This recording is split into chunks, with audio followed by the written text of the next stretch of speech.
Rich is the founder and president of the Harwood Institute. It's an organization that has partnered with some of the largest nonprofits in the world to help people create meaningful change. He is an expert commentator, contributor on national and syndicated TV, newspapers, radio, and websites. He's also an author. And after his keynote, Rich will be available to sign copies of his book, The Work of Hope: How Individuals and Organizations Can Authentically Do Good. He'll be across the main hallway, and we'll start signing copies about 10 minutes after we're done, and he will be here till 10 a.m. The community conversations work that Beth and Katrina were just talking about is based on a model developed by the Harwood Institute. And in a parallel to United Way's work on the State Route 530 mudslide, Rich worked with the community of Newtown, Connecticut in the aftermath of that horrific school shooting at Sandy Hook Elementary School, specifically to think through what to do with that school building after something so tragic. He knows something about communities coming together after tragedy. Please join me in welcoming Rich Harwood to the stage.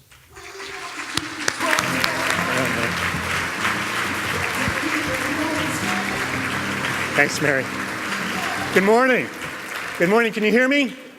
That's too bad. It is great to be here. I'm delighted, I'm flattered to be asked to give this talk.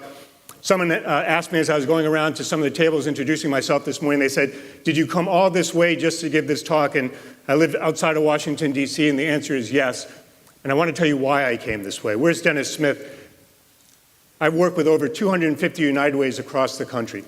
And I'm here to say that this United Way is one of the best that we're working with. I'm so proud of the work that they do. I hope you'll join me in a round of warm applause for Dennis and his staff and the work that they're doing.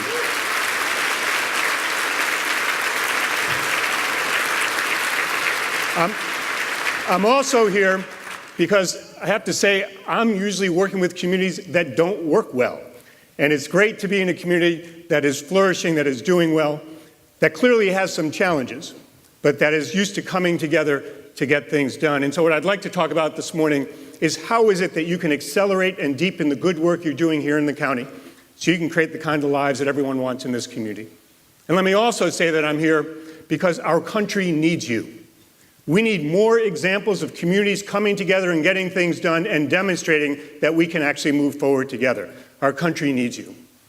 You know, as I travel across the country, what I hear from Americans, and I'm on the road every week, what I hear from Americans is that we're not on the right track in our country, that we can do better, that we can be better. It seems to me that we are fast approaching a major inflection point in our country's history. We have a fundamental choice. We can stay on the path of the status quo, the path that is filled with disappointment for a lot of Americans, with despair, with skepticism, and for far too many Americans, a sense of cynicism that we can't get things right. Or we can make a different choice and choose the path of hope and possibility, the path where every single American and every single person in this county has a fair shot at the American dream, where every youth has opportunities moving forward. This is a path, if we want to take it, where we're going to have to fix our public discourse, increase our sense of shared responsibility, and make community a common enterprise again. But here's the good news that I've heard across the country and that you heard in these community conversations. People are yearning to come together and re-engage and reconnect with one another. People want to build this new path.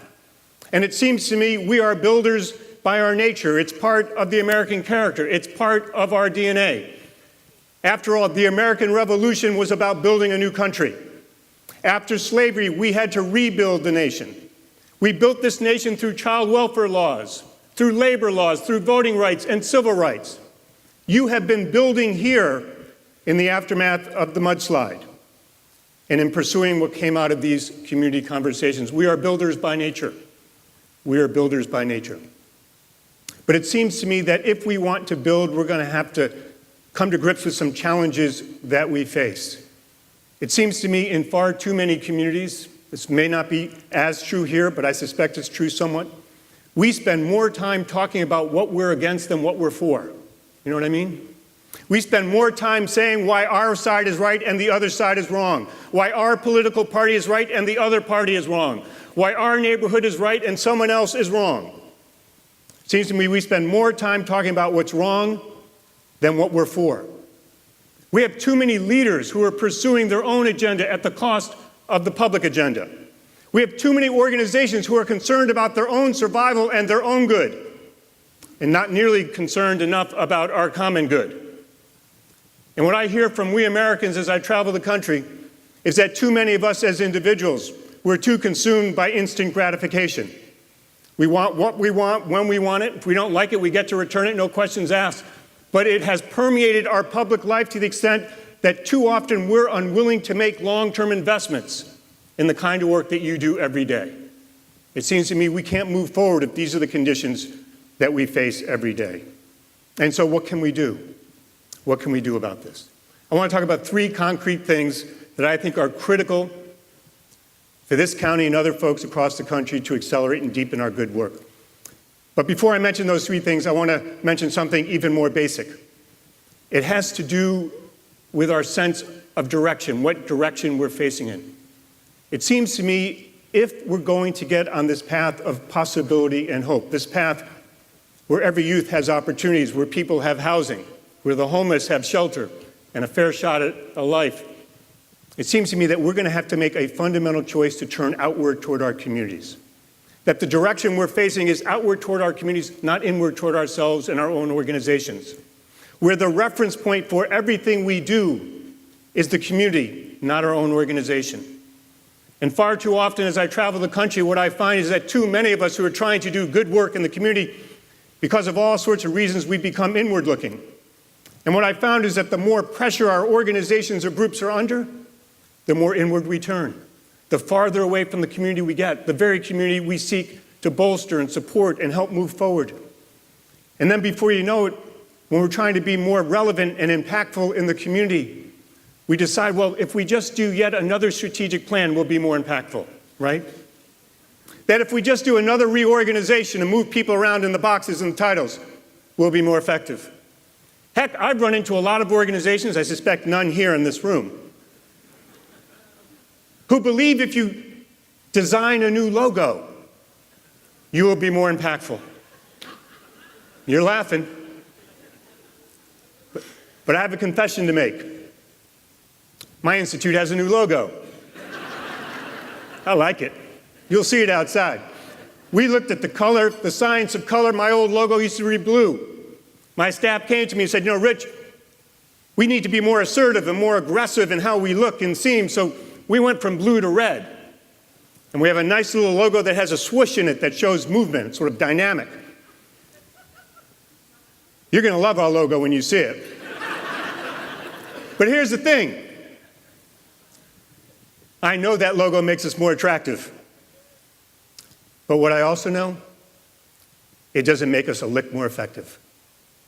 It doesn't make us a lick more turned outward toward our community.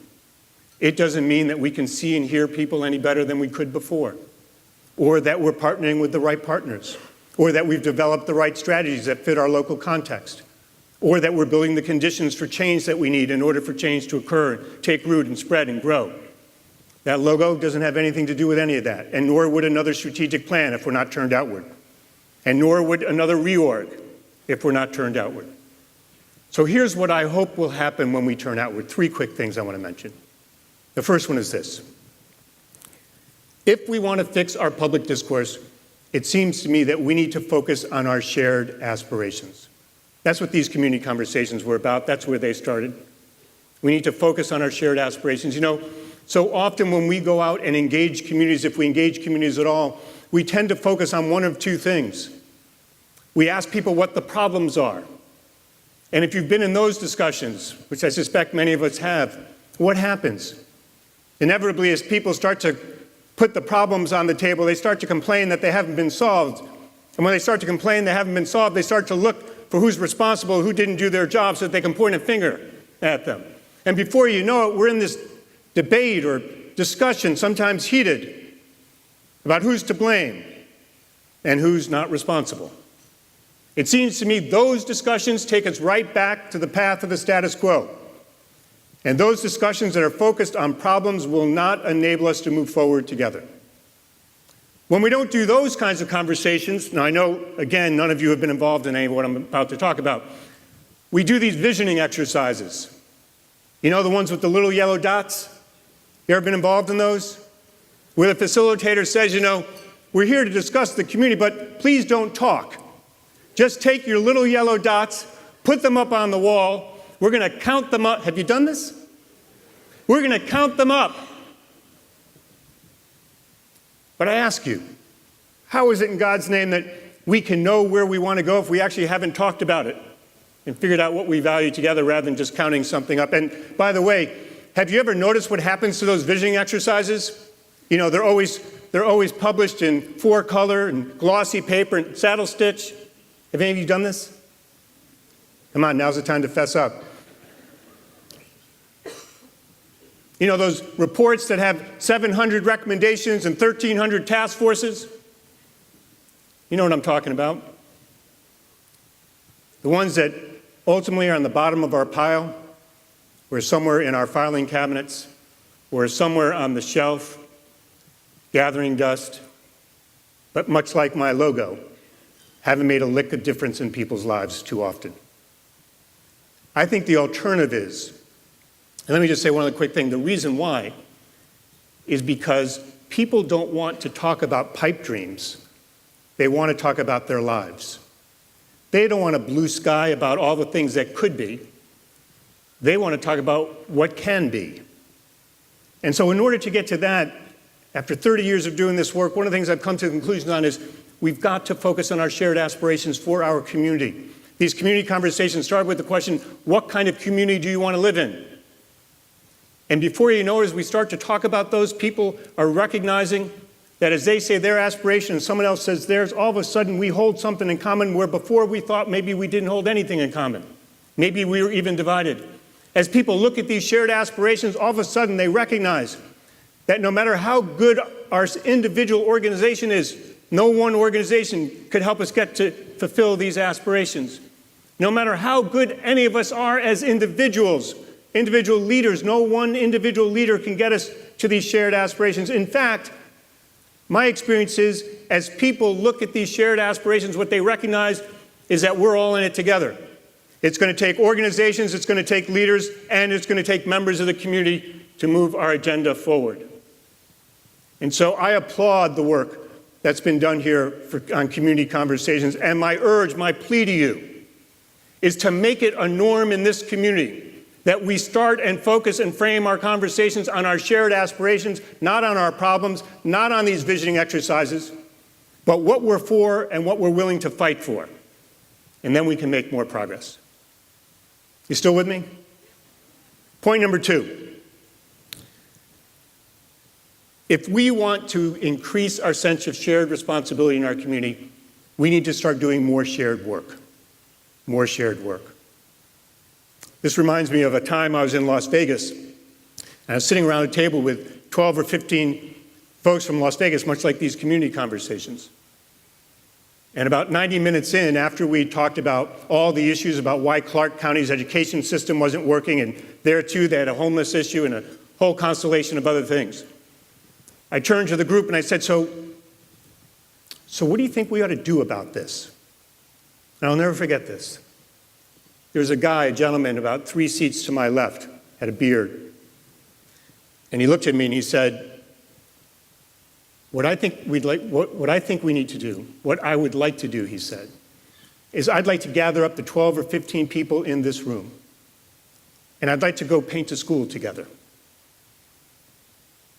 And I looked at him, and I said, really?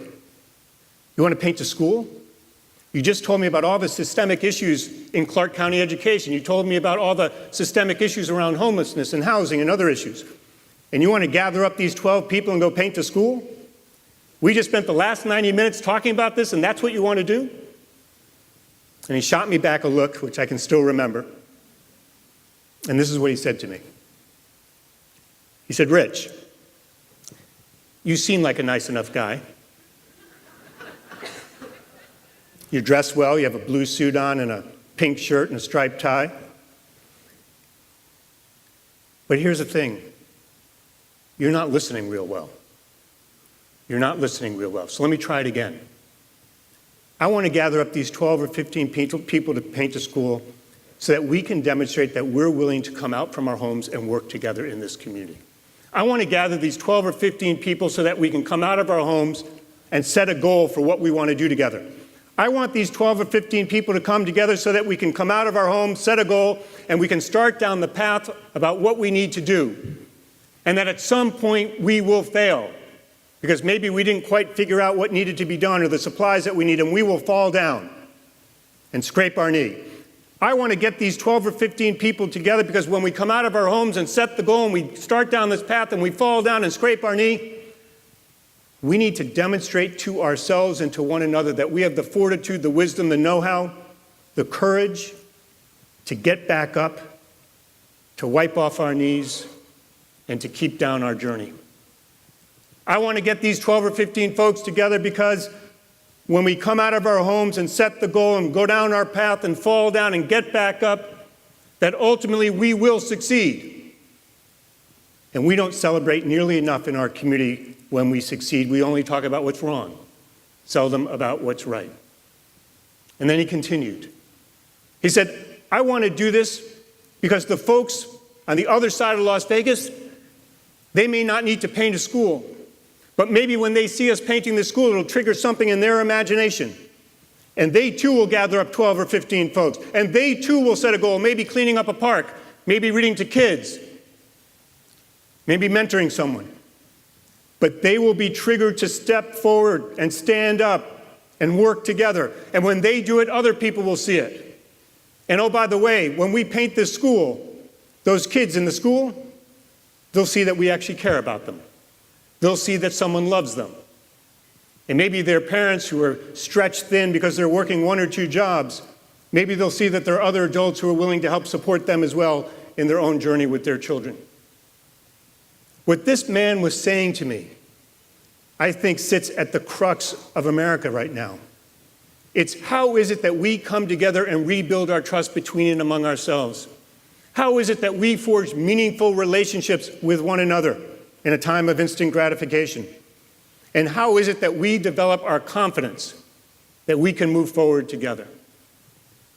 You know, a couple years ago, I took a walk across the country to talk to Americans about their hopes, their dreams, their fears, their concerns. This was right after the Great Recession. And in those conversations, people no doubt talked about their home being underwater. People talked about having to pull their child out of community college because they couldn't afford the tuition for the semester. People talked about how one parent or 2 parents had lost their jobs. People were reeling about how they were going to make ends meet. But you know what happened on this walk as I took it? As important as each and all of those issues were, they weren't the number one issue that people said concerned them in the country, and I think continues to concern them.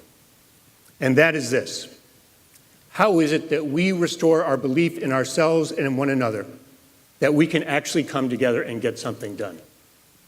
How is it that we can restore our belief in ourselves and one another, that we can get something done? And so I ask you, again, I plead with you, that as you move forward and do your work, yes, we need organizations to do the work together. Yes, we need leaders to work together. But we need to find entry points for people in our communities to come together and do shared work so that we can restore our belief in how we're moving forward.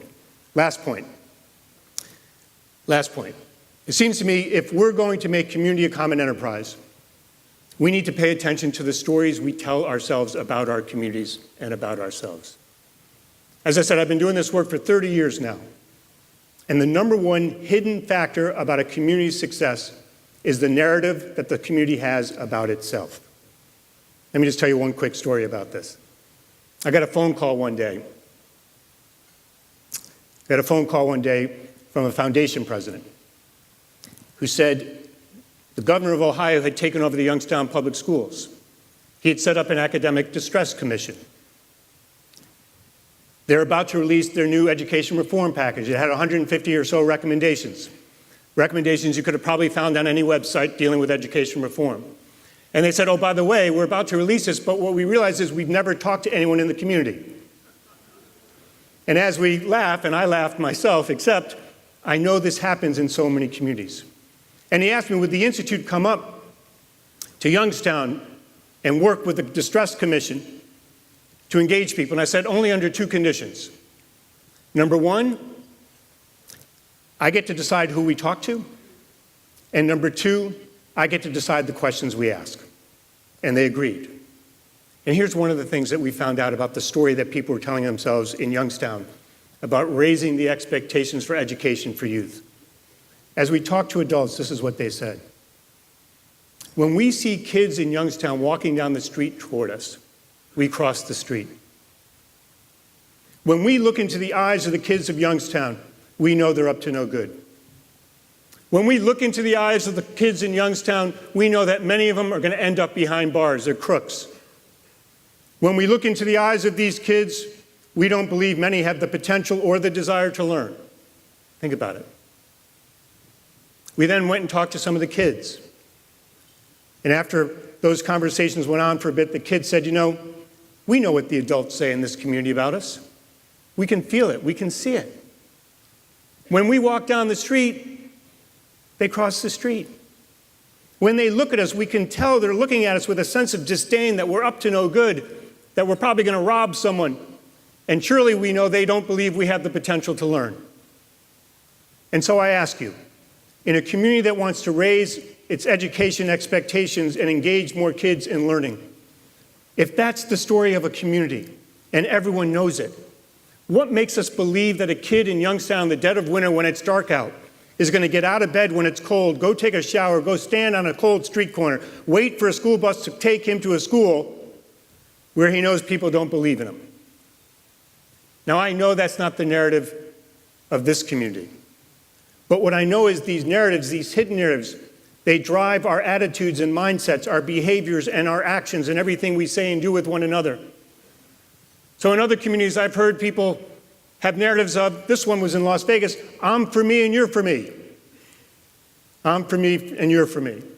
In other communities, it's been, I'm waiting for the next mayor to get elected to save us. In another community,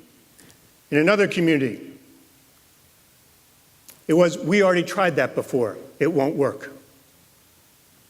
Now, it seems to me in this county, you probably have a really productive narrative. But I ask you, is everyone in the community part of that narrative? Do they see themselves as part of it? Do we have other narratives in our mind about the folks we're working with and whose lives we're trying to help improve and shape?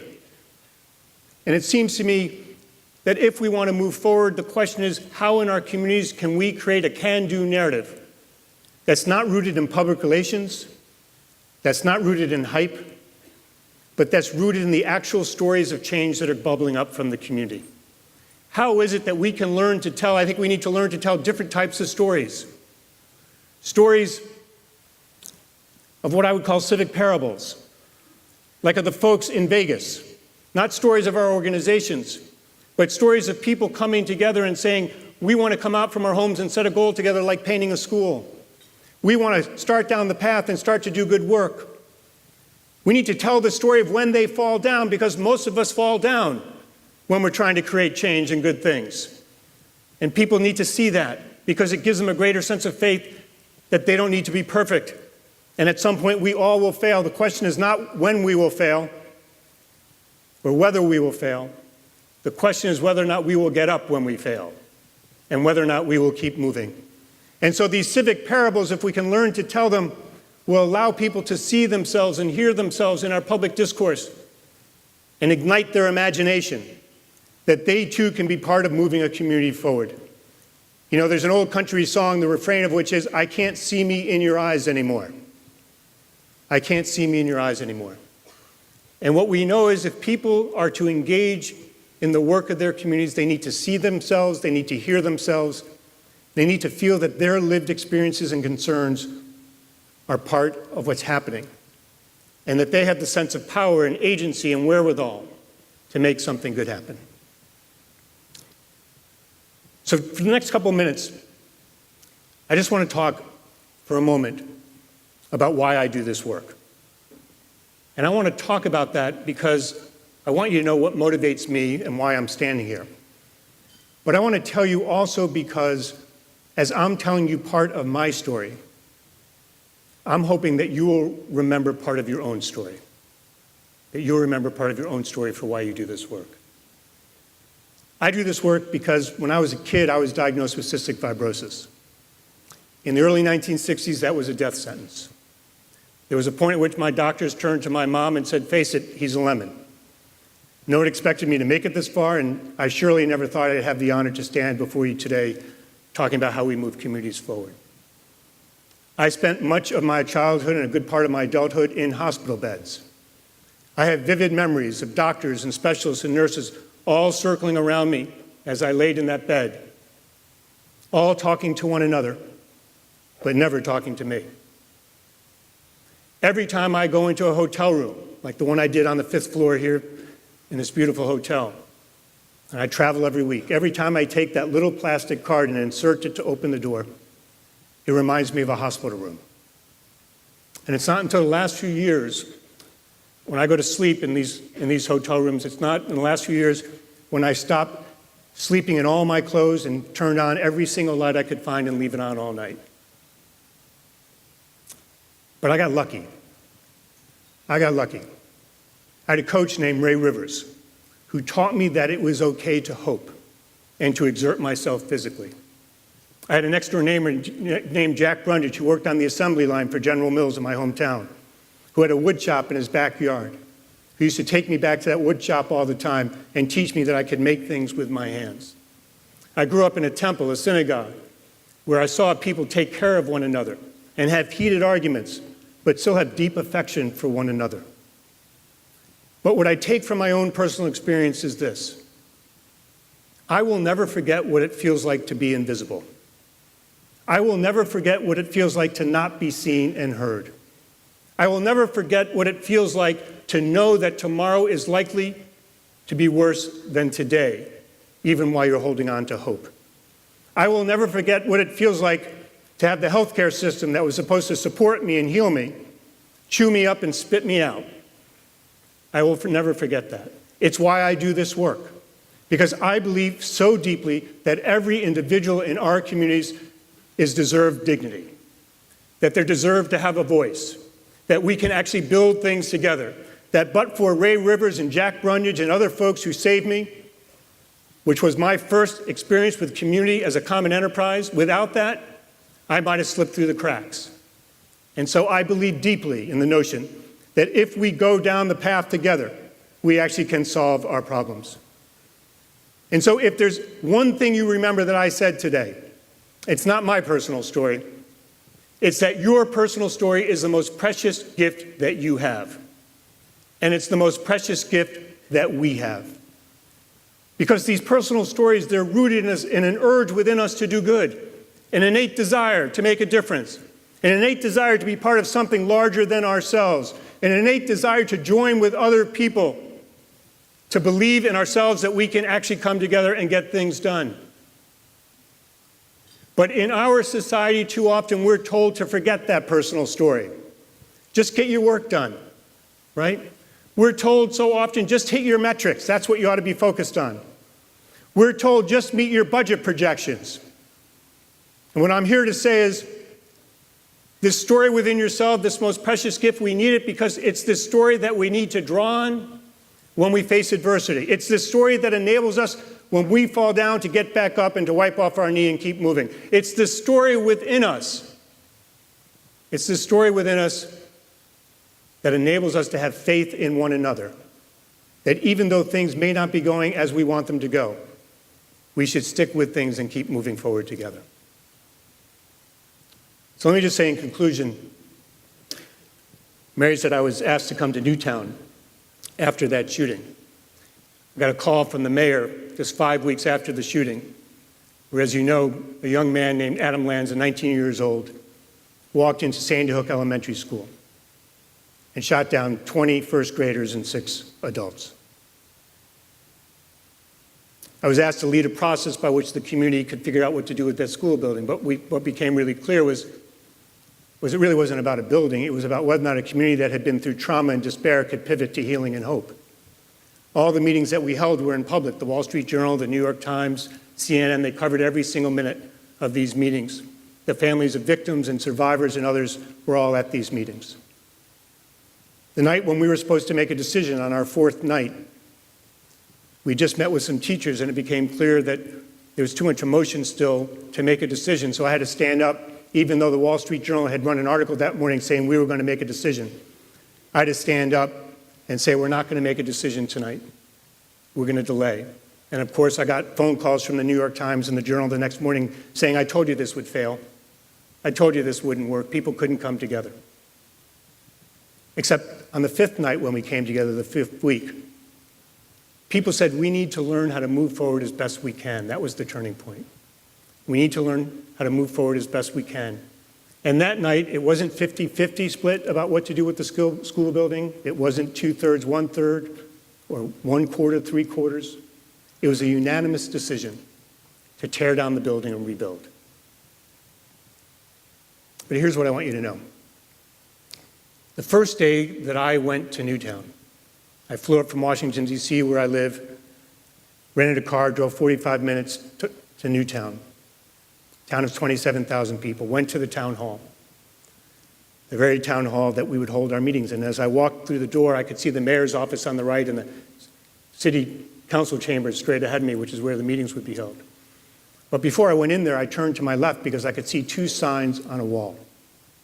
The first sign was a green sign with a white border that read, "We are Sandy Hook, we choose love." I have that sign now in my office. The second sign was a white sign with a green border, which I also have in my office, which read, "Our collective strength and resilience will be an example to the rest of the world." Our collective strength and resilience will be an example to the rest of the world.